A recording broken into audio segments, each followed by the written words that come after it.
Hey there.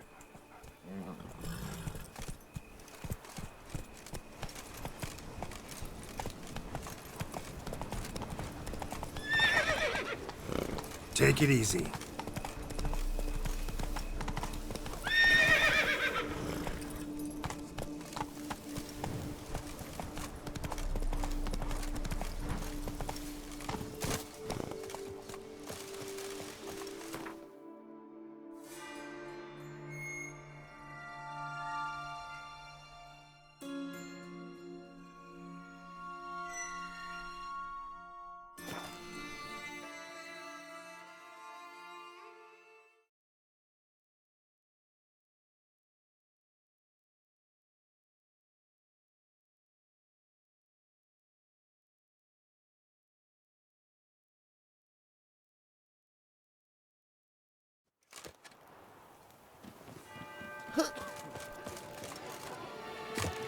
Why? Kiss a dog's ass. Do you like it?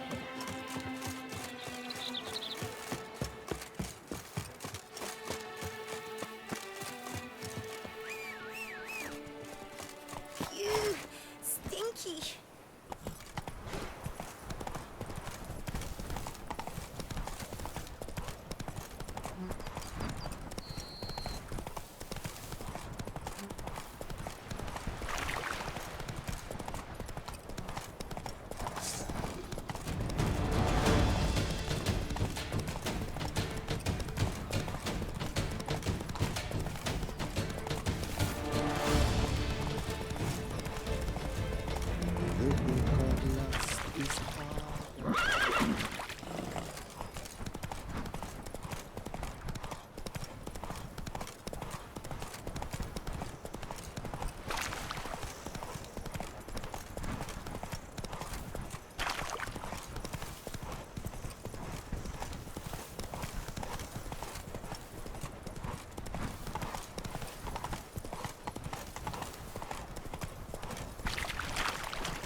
I'm walking on water. Just like... Like who? like a pond skater. Who are you thinking? No matter. I suppose you thought nothing else in life could surprise you, eh? Wrong.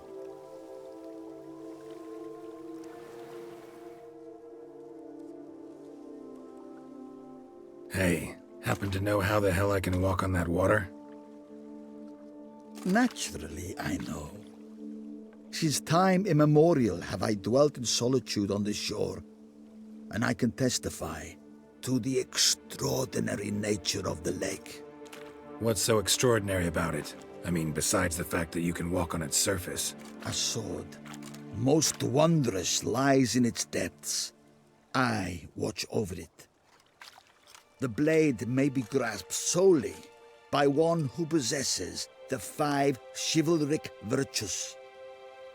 Folk call me a lot of things, but virtuous? I don't know. Yet I do know, for I know who you are. You are a man of honor, as many can attest. Of humble means yourself. You show generosity to others. Reason guides your actions, as it does those of all who are wise. To acquire the sword, you must first convince me you are worthy. The inscriptions on the stones describe the 5 virtues: valor, honor, wisdom, sympathy, and generosity. During your time in Tucson, you can prove these virtues dwell in your heart. In this world, there are many in need. They will help you prove your chivalry.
Faster.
We're to kiss the ground you walk, is that it?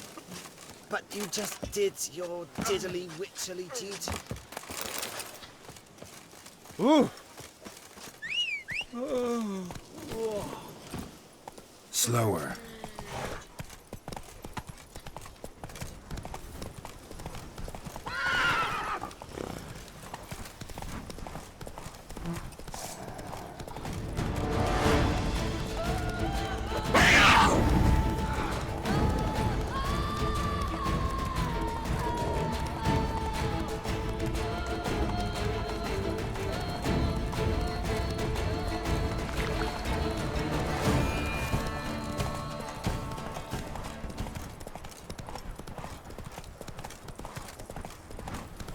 Hey there.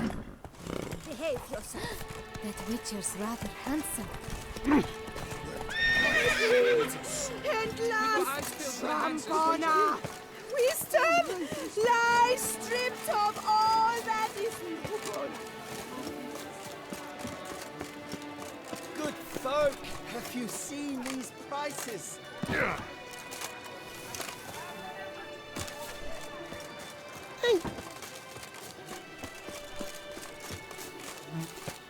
Witcher, I've a matter of prime urgency and import.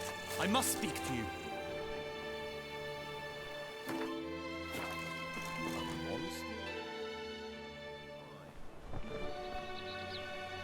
Your wound. Feeling better?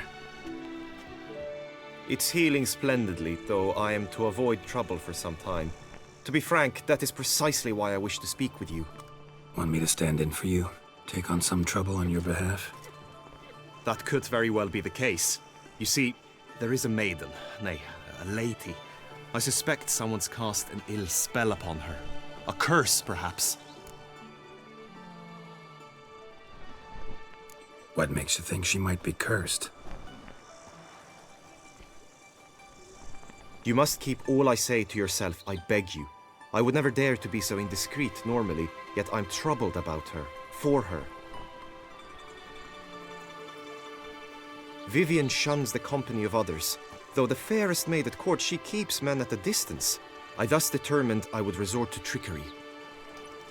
Trickery? That even befitting of a knight? In war, yes. And what is love if not battle? As it were, one evening I crouched in hiding outside her seamstress's home. As Vivian emerged from it, I too emerged, ever so gently but convincingly collided with her, then promptly offered to escort her home. She consented. At first, all augured well. I proposed a more scenic route. She agreed. I made kindly forays into conversation, and she even began to respond as we neared the end of our route. Then suddenly, mid-speech, from her mouth there flew a most hideous shriek. I stopped stone cold in my tracks while she turned red, then promptly ran off. I did not give chase that time. I attempted to approach her on several ensuing occasions, to learn what had happened, for I feared she had become entangled in some trouble. I noted that often, come night, she ventures into the woods, where I've seen her walk about a glade near a pool. I've striven on occasion to follow her, but lost track each time. It seemed then she'd melted into the air.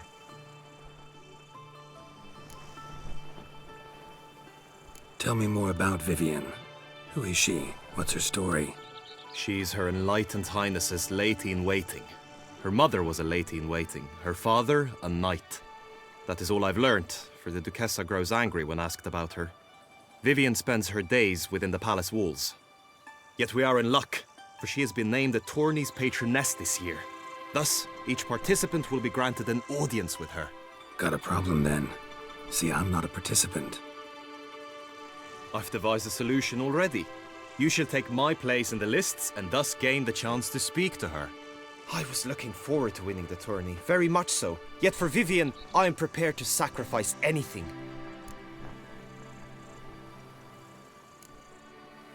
Hardly a regular job, this. Not often I gotta take part in a tourney to fulfill a contract. Fee can't be anything ordinary either. I'm no magnet to command heaps of coin, but naturally I shall award you a just amount. How much do you demand?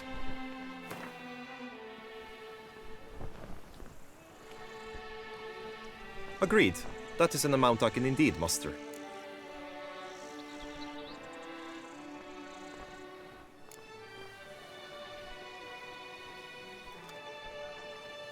Fine, I'll look into it.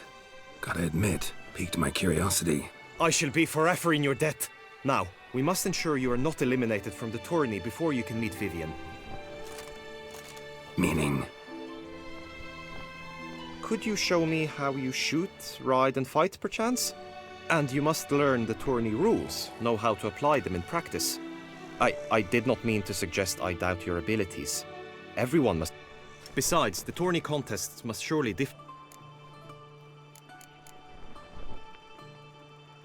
Apply all the skills you mentioned on a daily basis, and against monsters, not targets and dummies. Don't need any training. Going straight to the tourney grounds to sign up.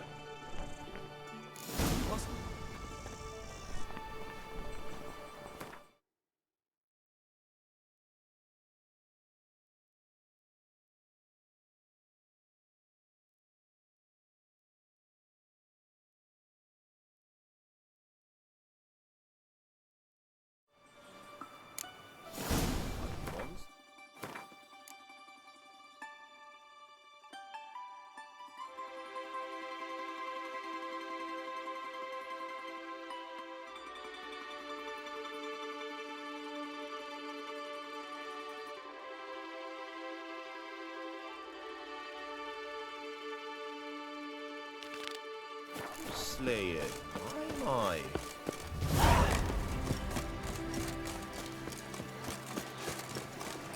Ah!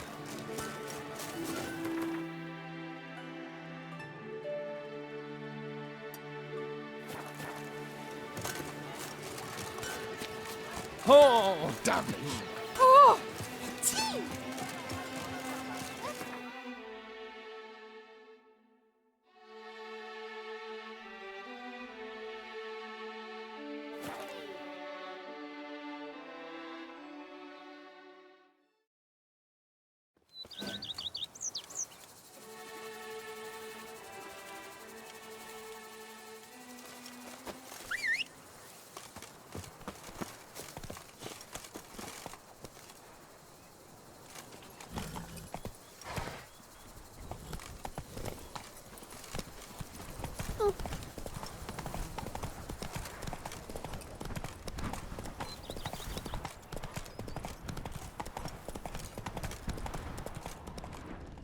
Take it easy.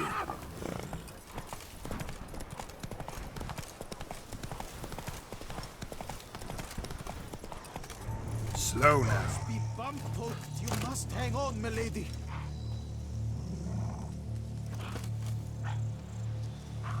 Stay.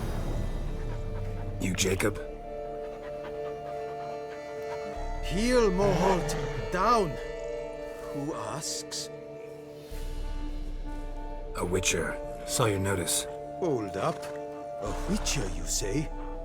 Like in Luis Herrera's Tales and Fables. Luckier than a green bleeding leprechaun I am. See, not a soul around believes this tree is Daphne, the cursed lady of legend. But you could lift the curse. Bit too old to believe in bedtime stories, aren't you? Want your chops busted, Witcher? How old I am, that is none of your poking concern. Fair point. Not my business what you believe either. Ha! I'm content we see eye to eye.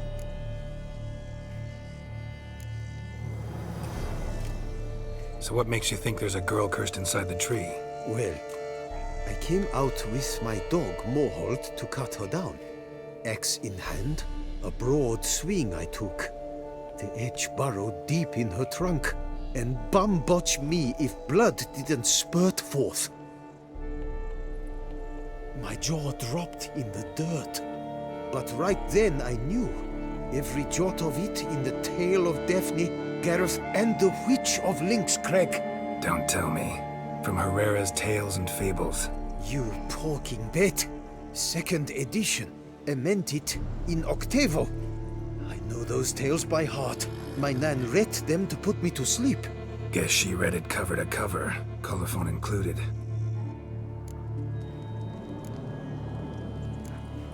Got me curious, gotta admit.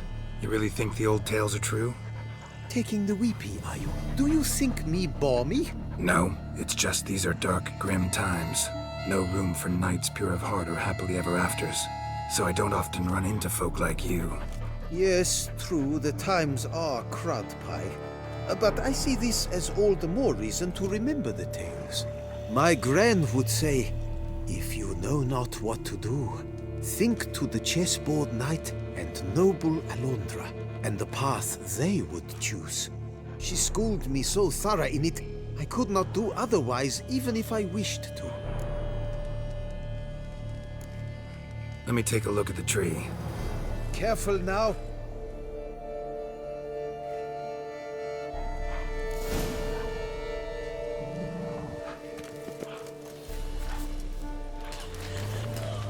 Swear I hear sobs in the rustling leaves. Blood seeped from the direction of the tree, judging by the shape of the stain. Actually does bleed. Looks like human blood too. And the bark resembles hypertrophic scars in places. Medallions humming like crazy. Intense magic at work here.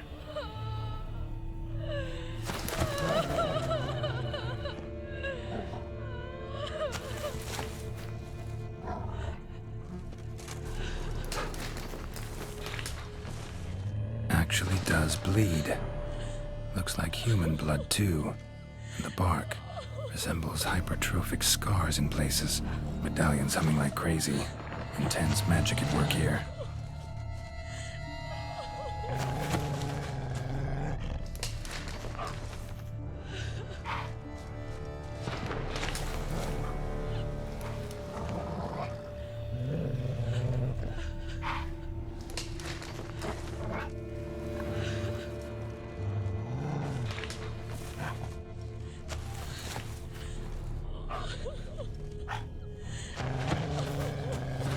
Actually does bleed.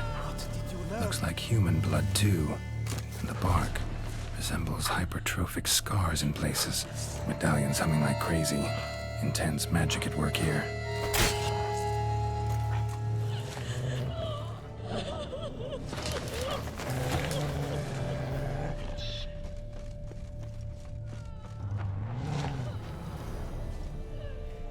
Logger was making good time. Strange, though. Willow's isolated. No other trees near it.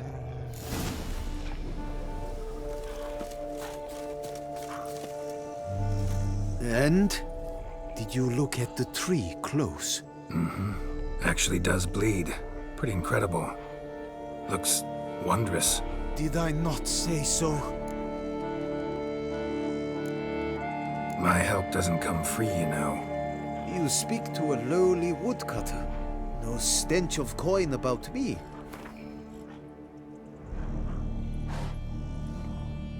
Agreed. I will pay as soon as the young mate is free. Willing to help, but first I gotta figure out where to start. No need. I know it all. Miss Daphne and Sir Gareth shared a terrible and fearsome love for each other. Yet to prove himself worthy of her hint, Gareth was to face the Witch of Lynx Crag. Before Sir Gareth set off for the hill, Miss Daphne gave him her kerchief, a token of her favor. Let me guess, he never returned. He did not. She stood here, day upon day, night upon night, trying to spy him. Till she sprouted roots and turned into a tree? Wonder why. I will fecking tell you why. To await the moment when Gareth returns, kerchief in hand. That is the power of love. The power of longing. So you must scale Lynx Crag. Search there for a means to free Daphne. I will give you my book of tales to refer to. And good luck, Witcher.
Slower.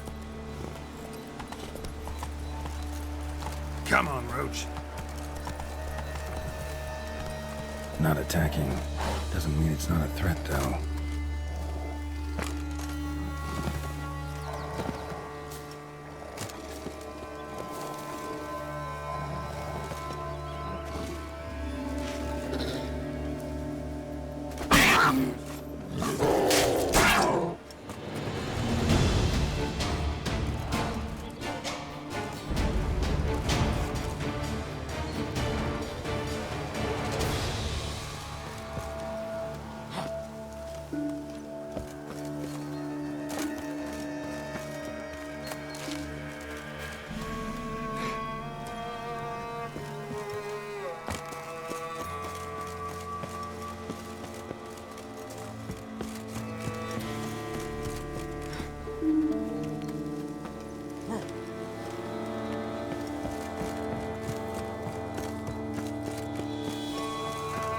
A hut. The witches.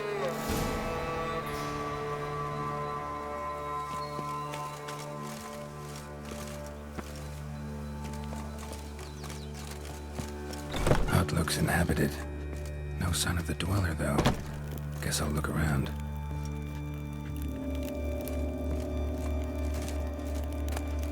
Liber Yvonis. Conclave of Mages banned this tome.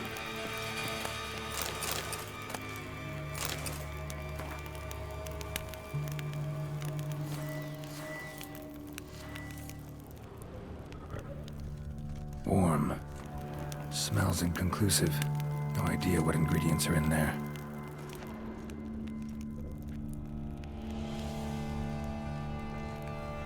Bones ground into dust.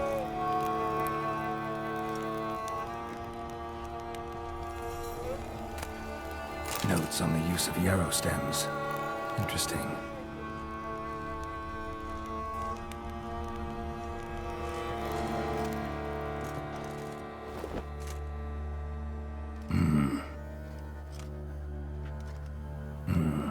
A wall of spell enhancements, or trophies. Arrow, broken in half. No doubt to bring bad luck to the archer. Branch off a grapevine. Could be to ensure a good harvest, or a bad one.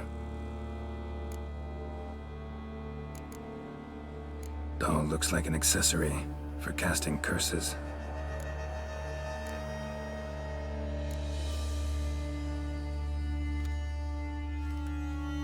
Silk kerchief, monogrammed DF. Could use it to break the curse if it's Daphne's. None but feral cats stray in here most oft, yet it seems I've guessed from afar at that. What do you seek in my home?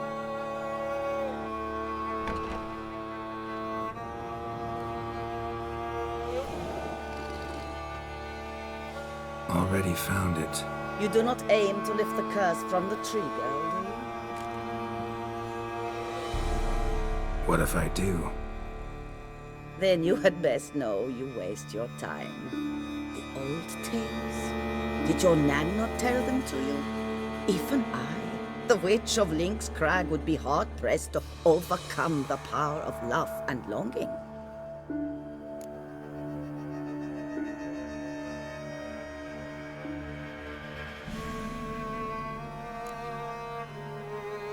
What if I asked you nicely to lift the curse, please? Gareth met the fate he deserved. And what happened to his witch was not my fault. All right, so you didn't cast the curse, but could you help lift it? I probably could. But why ever would I?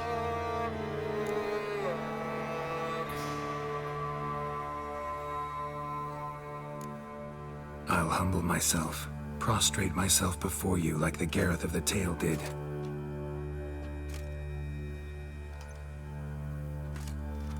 I beseech you to help me. Lift the curse that imprisoned Daphne in the tree. When I saw you enter my hut, I thought, now there is a fellow who shall bend his neck for no one. Stand. None, not even I can restore to the lass the years she has lost, can erase the suffering she has endured. We cannot bring her back to life, but I shall tell you how you might let her depart in peace. Yet my aid shall have its price. A lock of your hair. How can I know you won't use it to cast a spell on me?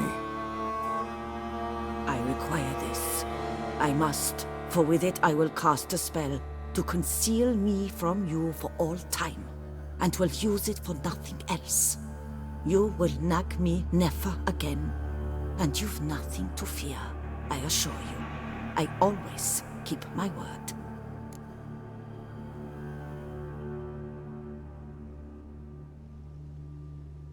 I'll trust you against my better judgment. Lock of my hair's yours.